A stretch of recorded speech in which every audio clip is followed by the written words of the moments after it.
So there are various records of how many moles are in the jar, but there's two different numbers, and we've always wanted to know exactly which number it was. We think we know well enough what is in them and how much there is, but wouldn't it be cool if we could actually throw modern technology and modern algorithms at these to see what else we could actually glean from them? It was actually the first time I had seen this kind of moles, this kind of species. We use a non-invasive method to study the specimens without opening the jar, without damaging the tissue, the structures inside. The approach that Weiyi took was to take an image, annotate that herself, identify areas that were moles, identify areas that were not moles, identify areas that were the glass jar and so on.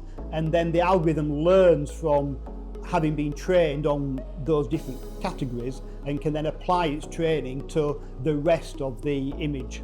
The pre-processing, including cropping the images, removing the unnecessary parts, adjusting the contrast, the brightness of the images, and converting the grayscale images into RGB. Working out how many different types of area to identify was interesting. So do we identify mole and not mole?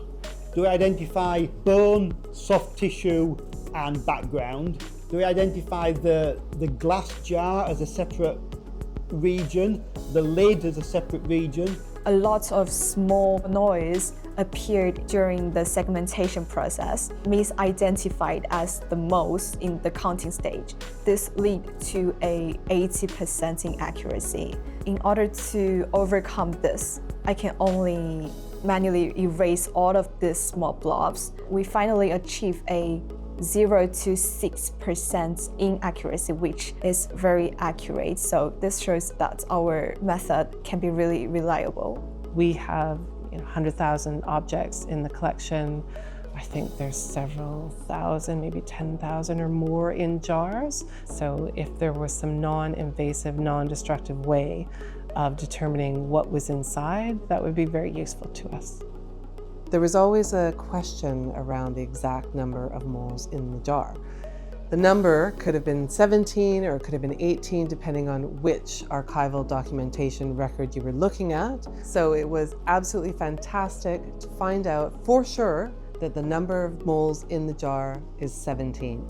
If we can show that AI can be used in a way which is supportive and provides useful information in an area which is less controversial, then maybe once we can get it established in the heritage field, it might be easier to bring AI back into the medical field where people are naturally more conservative.